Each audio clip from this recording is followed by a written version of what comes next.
Sheffield Children's Hospital. Thank you. I'll put you through to intensive care. Intensive care, Sister Howard? We've got a 5-week-old baby. Right. We're wondering whether you could offer an intensive care bed for us. Right. At the moment, we are actually full. We've got 5 patients, but there is a chance that we could actually move one of the children up onto the ward if the anaesthetist was agreeable.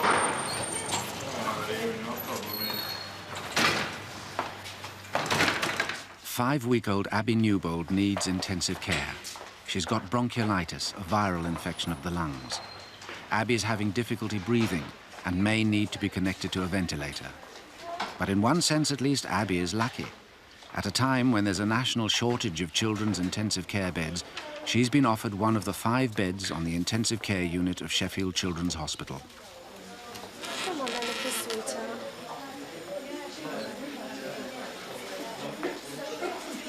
Oh, you're like a little lobster. I was a bit shocked because I thought she was over the worst. I thought she just was tired this morning. I'd never even thought of having her ventilated. So it came a bit of a blow this morning when they said it was a possibility. Yeah, he's on his way. He should be here any time. So he's not seen her she was quite well when he left her last night, so it'd be a shock for him. Yeah. I'm not sure how long the tube will stay down, but it shouldn't, it's just basically till the inflammation's gone from, from the top of the throat. Does she have anything to make her sleep, or has she just gone? No, she's just gone to sleep. We were going to give her some Baligan, but she hasn't needed it. Pardon?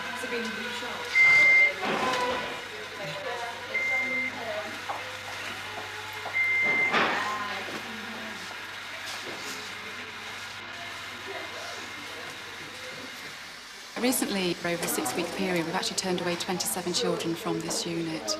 It's dreadful to have to turn away a child when you know that they desperately need you, and we feel we would rather sort of stretch ourselves so that we could take the child, but we know that we have to be safe to the children that we've already got, as well as to the child that we're expecting. But it's awful to have to turn a child away. We feel really bad.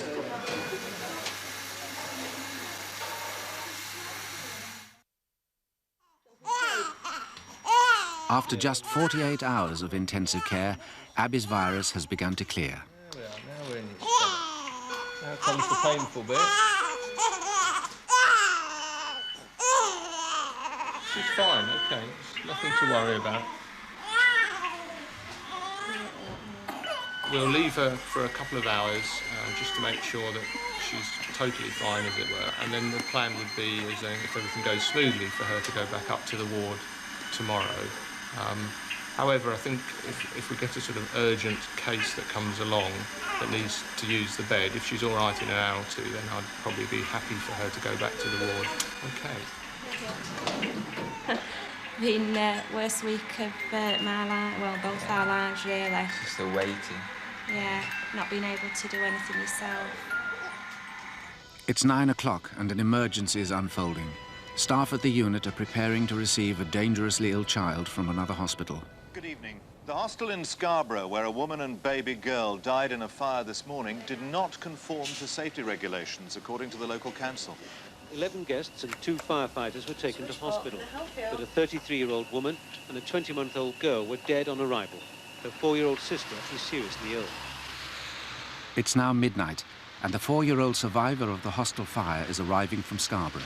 With no children's intensive care bed available locally, Natasha Jones has had to endure a 2-hour journey to Sheffield. Natasha is fighting for her life. She's not suffering from burns, but from the dangerous effects of the smoke she's breathed in. She urgently needs to be connected to a life support machine and given drugs to keep her alive.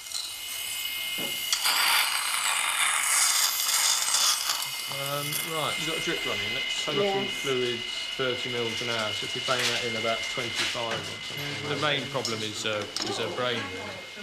Well, she's in a fire, and the toxic gases in the fire get into your blood, and you can get rid of them out of the blood in about 90 minutes or so if you ventilate people with oxygen. But the trouble is, if you don't do that quick enough, then they actually get into the sort of cells themselves and damage all the cells and in all the organs in the body. And but the scans that she's had shows that the brain is swollen, so it's certainly suffered an injury, and it's less forgiving than some of the other organs in the body, so you just have to wait and see, really.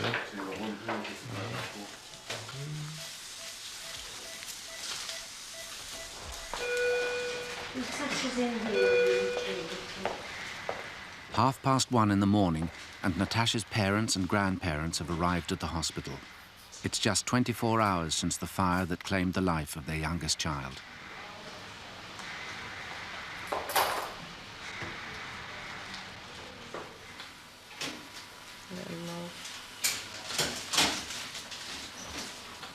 No trash.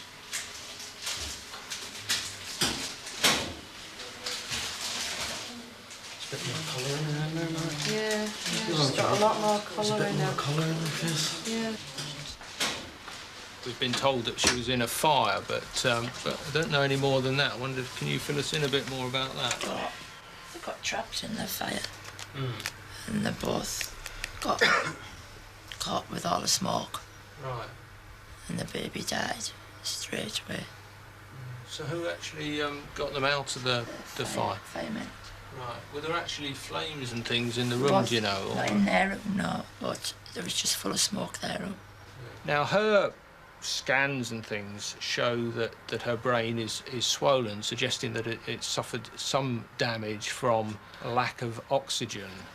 But having said that, we won't know for some time exactly whether she's likely to have suffered permanent brain damage or how bad it's likely to be.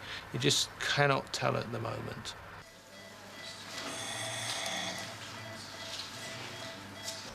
She is not, of course, able to feel anything at all at the moment. She's like a patient under an anaesthetic. So none of these tubes and drips and things are at all uncomfortable for her. She's deeply asleep and needs to remain deeply asleep for about 48 hours. And we'll see. We'll see. It's a trying time, but there's nothing that anyone can tell you right now to say that she's going to be all right or she's not going to be all right, because you cannot tell. What are you actually saying? Are you on about brain damage, or are you on about her living?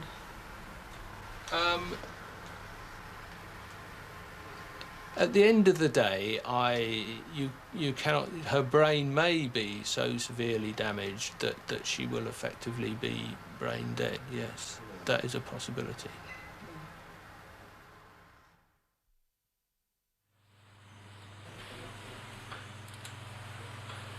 Seen Mum and Dad this morning? Yes, they've just been down just before you came. Stopped for about 5 minutes, and then they've just gone again now. How they are? Mum's very, very quiet. Very difficult to sort of see how she's coping, really. Yeah, I think she was about to dissolve in tears, and that's why I was talking about Dad. Dad's, again, very, very quiet. Can't really sort of assess him. While Natasha's parents can only wait, doctors have decided that she needs a brain scan. Meanwhile, the hospital social worker has come to visit the family. Taking the first scan, we hope that the brain's shrunk. Right. That's good news. Oh, yeah, if that's what's happened, it'll be brilliant. They're giving her medication at the moment to try and reduce the brain, so it's to shrink it, you know, back to its size. And this is what the scan's about now, and see what the scan comes up with. So at the moment she's totally still. Oh yeah, she she's was almost paralysed. She's paralysed at the moment, so she doesn't have to do any work at all. Right. And there's a machine that's doing the breathing for her, so she doesn't have to use her brain at all. You know, they want the brain completely relaxed. So she's, you know, she's a fighter. Yeah. She'll come through, and we're just waiting for results at scan now.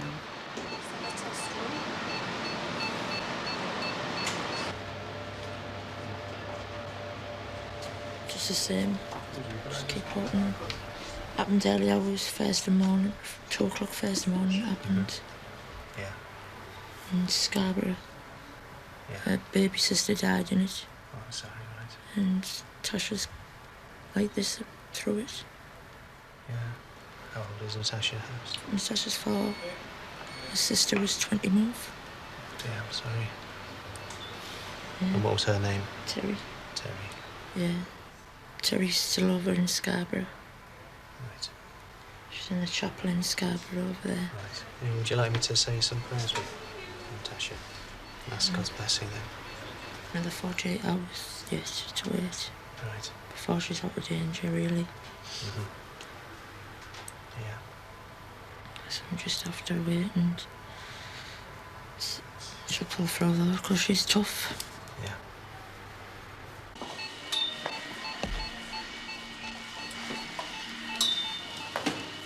It's like we said yesterday that we're not going to know until we actually start to wake her up, whenever that will be. Sometimes as these things go and things just seem to get worse, do you know what I mean? And that doesn't seem to be happening at the moment. So that's some cause for some optimism, but yeah. but. Yeah. She's a little love, isn't she? I can't lose this one, I'm telling you, I can't. Lost one, not this one. I can't, just impossible.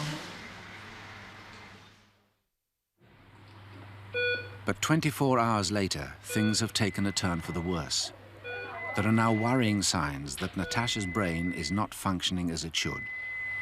Right, we're a little bit concerned because Natasha's temperature is obviously high centrally, whilst the peripheral temperature is low. That may well be related to any cerebral injury that she's sustained. And the chlorpromazine we're giving is simply an attempt to bring her temperature down, hopefully. Okay, so that might work within a few minutes, or it might take half an hour. Okay, especially because it's a small dose.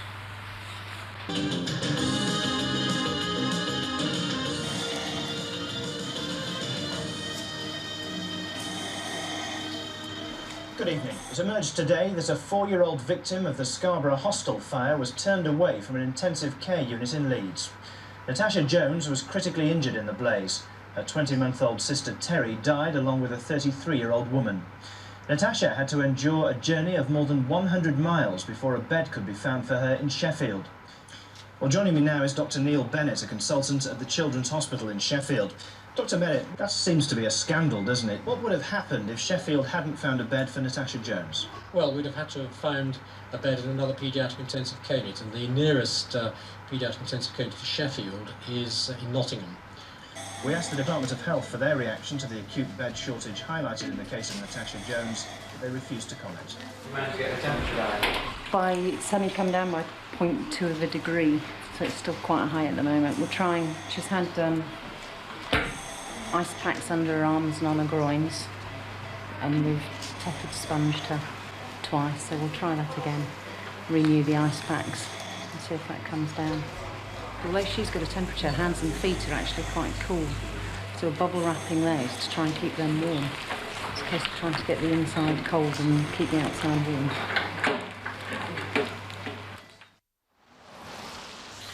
We were concerned a bit about the temperature yesterday. Almost certainly it's the temperature control mechanism in her brain rather than any infection.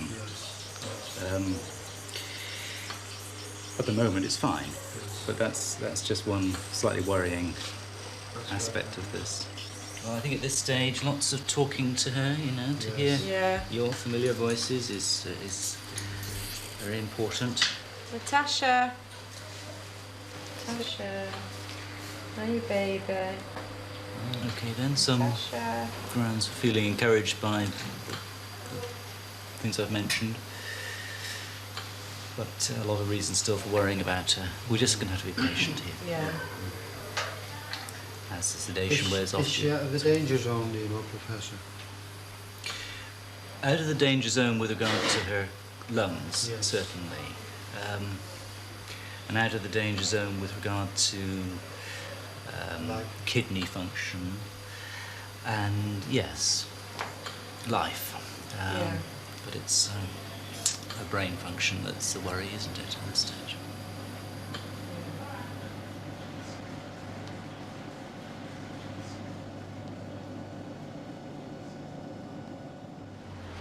Meanwhile, with Natasha battling for life, the demand for children's intensive care beds is unrelenting.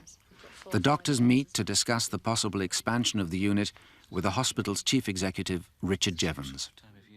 The problem is, what do you do at 4 o'clock in the morning when it's full and you've got a child needing admission to intensive care and there are no beds anywhere in the north of England? That's what's happened on that New Year's Eve a year ago. There was nothing in Liverpool, Manchester, Leeds, Sheffield, and Nottingham. And we were phoned about a baby in Manchester, which we couldn't accept. And eventually, I think it went to... I mean, it's just inevitable that if we're going to avoid that situation happening, we are inevitably going to have to increase overall costs because we're going to have to invest in a level of capacity, which on average is more than we need. But to cope with that peak, I mean, is that an inevitable conclusion? Yes, it is. I think it is, yes. Yeah. Yes, you've got to balance financial efficiency against providing the service. The crisis is the crisis, and it's there, frankly. OK, well, I wonder if our colleagues understand that when we're thinking about funding these things. Overnight, Natasha's temperature has stabilised, but the only way doctors can begin to tell the extent of any brain damage is to wake her up. If her brain is functioning properly, she should start to respond as the drugs wear off. Yeah, I wonder if she'll remember anything about that. It's funny, it makes you wonder what they're thinking when they're laid there. You know, if she thinks about it and what she's going to feel when she wakes up. She would have been asleep on the flight this afternoon. Yeah, but for some reason I've got a feeling they woke up. I know Terry woke up because they found Terry under the bed. So little Terry must have woke up and got out of bed and gone under the bed to try and get away from the smoke. Now, one of them did cry out, but we don't know which one. We don't know which one it was. So I've got a feeling that could be Natasha that cried out, but I couldn't be certain. I hope she doesn't remember for her own sake. It's 9:30, and the intensive care unit has just agreed to take another patient. The unit is now full. Hello, it's Sister Natasha on intensive care. One of the nursing staff from there has just phoned down to see if we've got any staff to take a patient to scan. Have you got nobody to take her at all? Because we've just had an admission from the Northern General and we're a little bit pushed at the moment. If you... OK then, sorry about that. Bye-bye. Basically, we can't get the bed ready and look after the patient as well as everything else, so they're wanting to send their staff home at 9:30, but the only way we can send somebody to scan is by not sending people at home at 9:30, so we're basically exactly the same situation as they are. Thanks very much.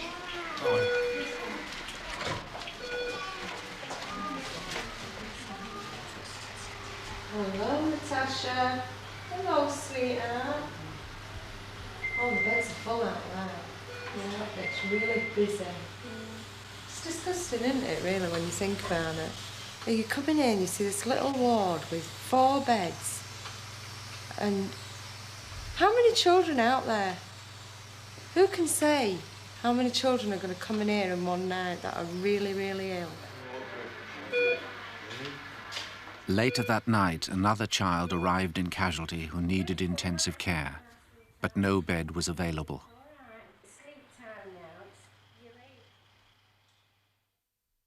I'm always very disappointed that we have to turn any children away.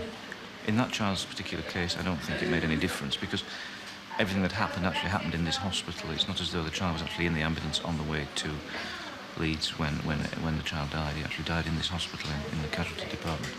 Obviously, you cannot run a unit of infinite number of beds because it costs a heck of a lot of money to provide the staff for one bed, particularly the nursing staff. But it would be nice to have a bit more capacity than we've got, so we don't have to turn away Sheffield children and children from the hospitals around Sheffield with such depressing regularity. Meanwhile, Natasha's condition is improving. She's begun to make more movements as the sedatives continue to wear off. Hello, madam. Hello, madam. Oh, I'm getting some response from you, eh? Squeeze Nana's hand. Come on, that's it. Come on. Your little fingers are moving in there. Squeeze Nana's hand, Natasha. Natasha. That's it. Come on. Come on, a little bit tighter. Hey? Squeeze Nana's hand. Yes! Yes, brilliant! Hello there. Hi. Hi. She's making good progress. There's a lot of movement going on here, isn't yeah. there? Eh? She's had Yes. this eye open. Has she? She does realise it's me because I was saying, Natasha, squeeze Nana's hand, and she does And squeeze. she squeezes your hand. Yeah, when I Excellent. ask her. Right. Yeah. Could we see you telling her to open her eye and see if Yeah, she'd squeeze I'll try. her? Hello. Hello. Squeeze Nana's hand. See? Come on, Natasha. See? Yes. Definitely. Good. It's good, isn't it? We've waited some time for this, I know, haven't we? I'm not Go ahead. imagining it. She is doing it for Go me. on. How about the other one? Why have we only got one open? Hey? Natasha! No, she's not really responding to me. She needs the female voice. Ah, there we go. Okay. Alright, Poppet. That's very good. Just take some nice big breaths for us. That's what you're doing. Yeah, I'm just seeing how she will cope breathing off the ventilator. Breathing totally. Natasha. Breathing totally on her own, unaided. So I've connected up, I've disconnected the ventilator and just connected her onto this circuit here, which is known as a TP circuit, which is just supplying some oxygen to her. And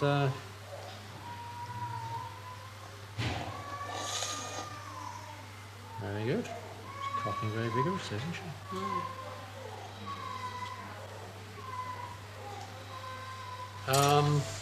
So she's doing about 26 breaths on her own.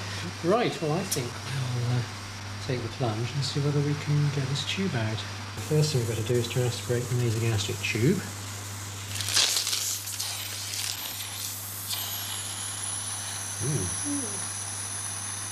And open out there, don't we?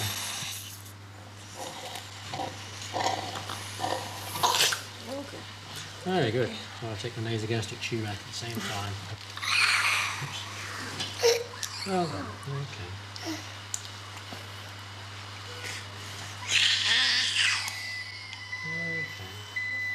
I've taken the tube out of Natasha today, the tracheal tube, so she's no longer on the ventilator. She seems to be coughing quite well. Any response yet at all? Well, it's early days. Yeah, we'll have to wait and see, but see what you think. Obviously takes some time before we know exactly how she is underneath it all. As I say, I think you'll find that she's looking a lot different now. Okay.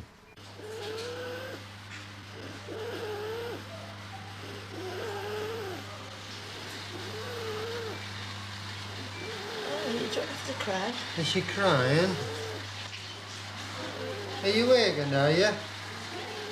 Are you waking? Show me your little eyes. Exactly 5 days after the fire which claimed the life of her little sister, Natasha has finally woken up. You're watching them all now, are you? And they've just give your dad a big love, haven't you? Bang woke up about 5 o'clock. Been shouting for her mum. She's had a drink of milk. Yeah, she's pulled a nasogastric tube. She's had a drink of milk and she's been lovely. And she sat on her mum's knee as soon as mum came in. She give her dad a big love soon as She he has, walked and in. she's been giggling. Just a little chesty, isn't she? They've been waiting for this big moment. Very good. Yeah. Okay. And you've obliged them, haven't you? You've been a good girl, haven't you? Yes, she says, yes. She says, all these people, who are they? Because she's an angel, aren't you, sweetheart? Isn't it?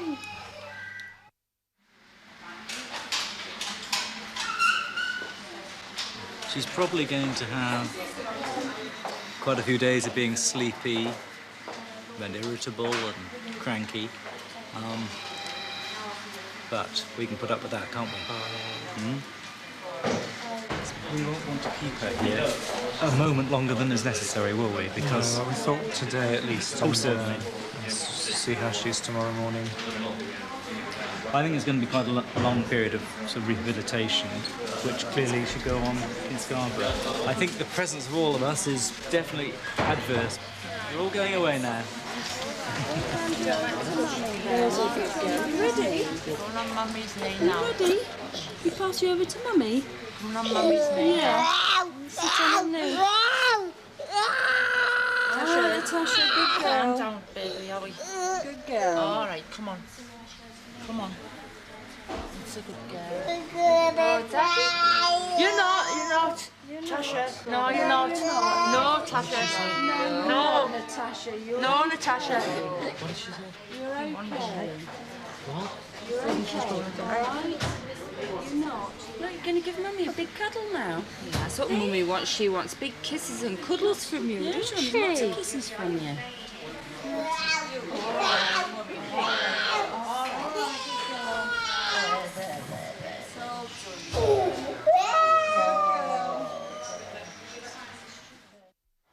Right, we're going for a ride. Yeah. Hey? After 5 days on the unit, Natasha no longer needs intensive care.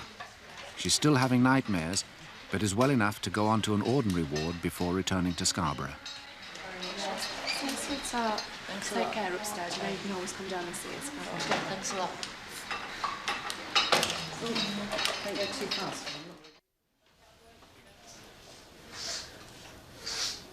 She used to have these sort of temper tantrums. But not really, not like this. Not like this, no. All right. All right. Do you want another drink of milk?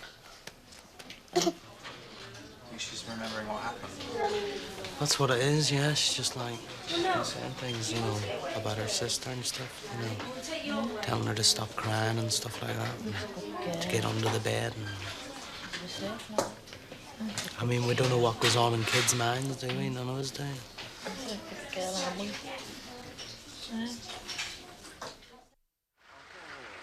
So far this year, 41 children have had to be turned away from the intensive care unit. The Regional Health Authority have yet to decide finally how many extra beds the unit should receive.